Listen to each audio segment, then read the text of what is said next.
నమస్తే ఫ్రెండ్స్, నేను కిషోర్ కుమార్. ఈ వీడియో మీరు మొదటిసారి మన ఛానల్లో చూస్తున్నట్టయితే దయచేసి ఈ ఛానల్ని సబ్స్క్రైబ్ చేయండి. అదేవిధంగా కింద మీకు హైప్ బటన్ కనిపిస్తే దాన్ని ప్రెస్ చేసి మాకు పాయింట్లు ఇవ్వడం కూడా మర్చిపోకండి. మీ ప్రోత్సాహమే మాకు కొండంత బలాన్ని ఇస్తుంది. ఈ వీడియోలో ఒక ఆసక్తికరమైన కథనంతో నేను మీ ముందుకు వచ్చే ప్రయత్నం అయితే చేస్తున్నాను.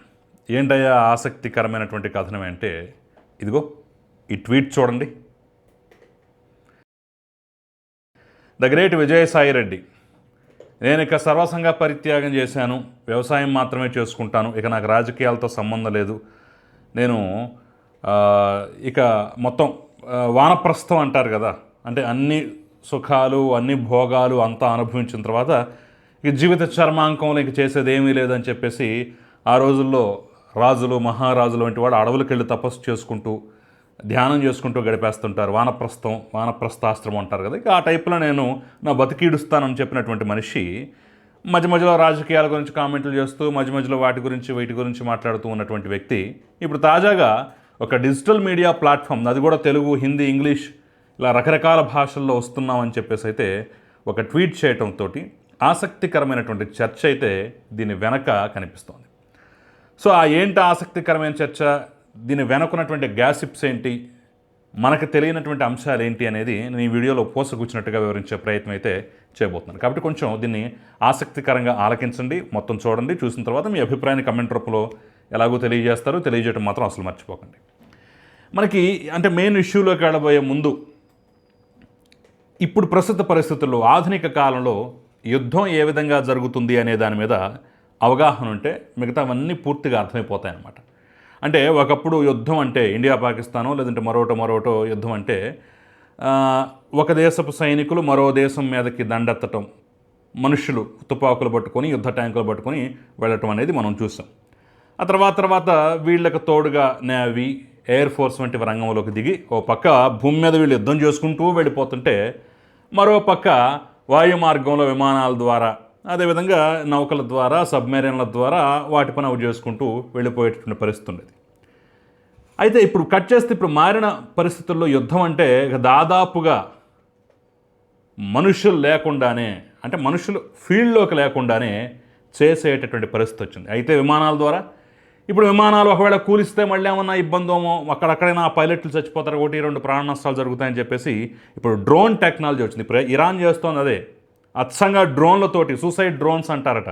అంటే అవి పోయి డైరెక్ట్గా లక్ష్యాన్ని ఛేదించి మళ్ళీ తిరిగి రాక్కర్లేదు, చాలా తక్కువ ఖర్చుతోటి అయిపోతుందట. హైపర్సోనిక్ మిసైల్స్ అని, ఇంకా బాలిస్టిక్ మిసైల్స్ అని రకరకాలుగా టెక్నాలజీ వచ్చింది. మనుషుల యొక్క ప్రమేయం ప్రత్యక్షంగా కన్నా పరోక్షంగా మనకు కనిపిస్తుంది. సేమ్ ఇదే థియరీని ఇప్పుడు రాజకీయాల్లోనూ, రాజకీయాలకు సంబంధించినటువంటి అనుబంధ వ్యవస్థల్లోనూ ఉపయోగించడం మొదలుపెట్టారు. ఇప్పుడు యుద్ధం అంటే ఒక రకంగా రాజకీయ పరిభాషలో యుద్ధం అంటే పూర్తిగా మారిపోయింది. ఓ పార్టీని బద్నాం చేయాలన్నా, లేదంటే ఒక వ్యక్తిని వాళ్ళ వ్యక్తిత్వ హననం చేయాలన్నా, గొప్ప లక్షణాలు కలిగినటువంటి వ్యక్తిని కూడా హీనస్థితికి తీసుకురావాలన్నా సరే డిజిటల్ మీడియా అనేది శక్తివంతమైనటువంటి ఆయుధంగా మారిపోయింది. ఇప్పుడు అదే ప్రయత్నాన్ని, అదే సిలబస్ని మరొక్కసారి అప్లై చేసేందుకు ఆంధ్రప్రదేశ్లో ఉన్నటువంటి కూటమి వ్యతిరేక శక్తులన్నీ చేతులు కలుపుతున్నట్టుగా అయితే, ముఖ్యంగా వైసీపీ దానికి సంబంధించినటువంటి అస్త్రశస్త్రాలను సిద్ధం చేసుకుంటున్నట్టుగా అయితే, చతురంగ బలాలను సమాయత్తం చేసుకుంటున్నట్టుగైతే ఒక అంశం వార్త హల్చల్ చేస్తాం. దాదాపుగా 60కి పైగా యూట్యూబ్ ఛానల్స్ కొత్తగా రాబోతున్నాయట. రకరకాల ఇన్ఫ్లుయెన్సర్లు, రకరకాల చోట్ల పనిచేసినటువంటి జర్నలిస్టులు, లేదంటే విశ్లేషకుల పేరుతో ఉన్నటువంటి వాళ్ళు, లేదంటే కార్యకర్తల్లోనే కొంతమంది గట్టిగా మాట్లాడగలిగే వాయిస్ ఉన్నటువంటి వాళ్ళు, what ever it may be, already ఉన్నవాళ్ళు, కొత్త వాళ్ళు, తాము సొంతగా సృష్టించుకున్నటువంటి వాళ్ళు, తమ సానుభూతి పరులు, లేదంటే ఒక ఇన్ఫ్లుయెన్సర్ స్థాయి వీళ్ళు ప్రభావితం చేయగలరు అనుకునే వాళ్ళు ఎవరైనా సరే అయితే వాళ్ళకి ఫండింగ్ చేయటం, వాళ్ళు అమ్ముడుపోవడానికి సిద్ధంగా ఉంటే కొనేయటం, మాకు పూర్తి స్థాయిలో కాకపోయినా ఈ సహకారాలు అందిస్తే మేము చేస్తామని చెప్పేసి ఏదైనా ప్రతిపాదన చేస్తే వాళ్ళ ప్రతిపాదనలకి మొగ్గు చూపటము, తమ వాళ్ళనే కొంతమందిని ఏరుకొని సెలెక్ట్ చేసి మరీ అవసరమైతే వాళ్ళకి ట్రైనింగ్ ఇచ్చాను సార్ వాళ్ళ చేత ఎస్టాబ్లిష్ చేయటం, ఇలా తామర తంపర్లాగా రేపు రోజున పుట్టుకొచ్చేటువంటి అవకాశం అయితే ఉందట. అంటే కొన్ని నంబర్లు కూడా, అంటే అది నిజమా కాదా 60 ఉంటాయా, 70 ఉంటాయా, 50 ఉంటాయా, 30 ఉంటాయా, నేను కరెక్ట్గా చెప్పలేను. జరుగుతున్న ప్రచారం అయితే 60కి పైగా యూట్యూబ్ ఛానల్స్ రాబోతున్నాయట.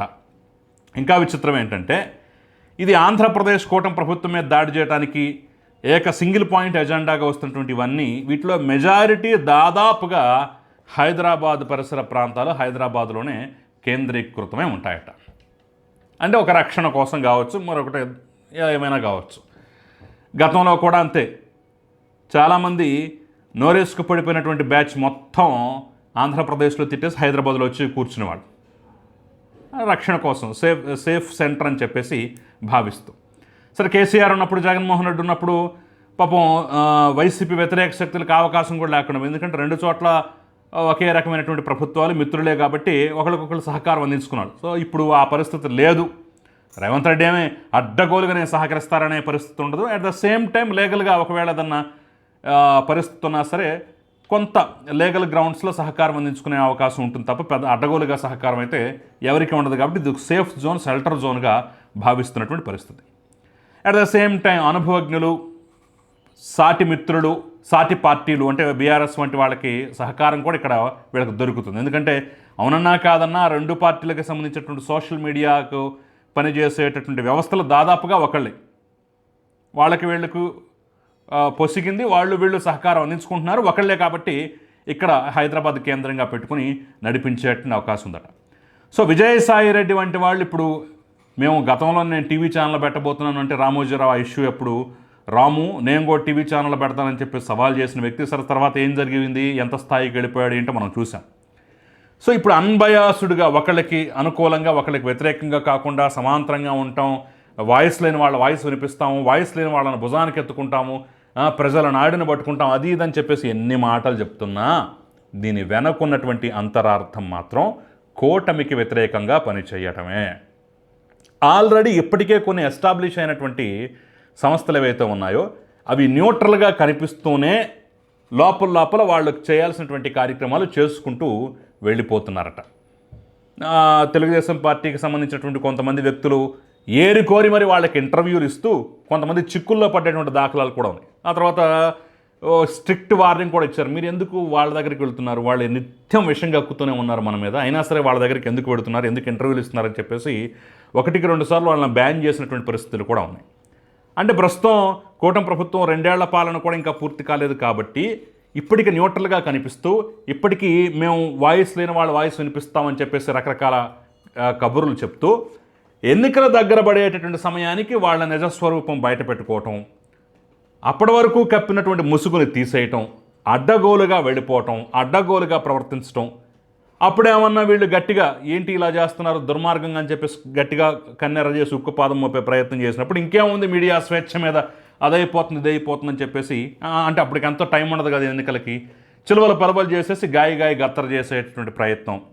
ఇది ఒక ప్లాన్ ప్రకారం జరగబోతోంది, చేస్తున్నారు. పెద్ద శక్తులు, పెద్ద వాళ్ళు వీళ్ళకి ఫండింగ్ ఇస్తున్నారు.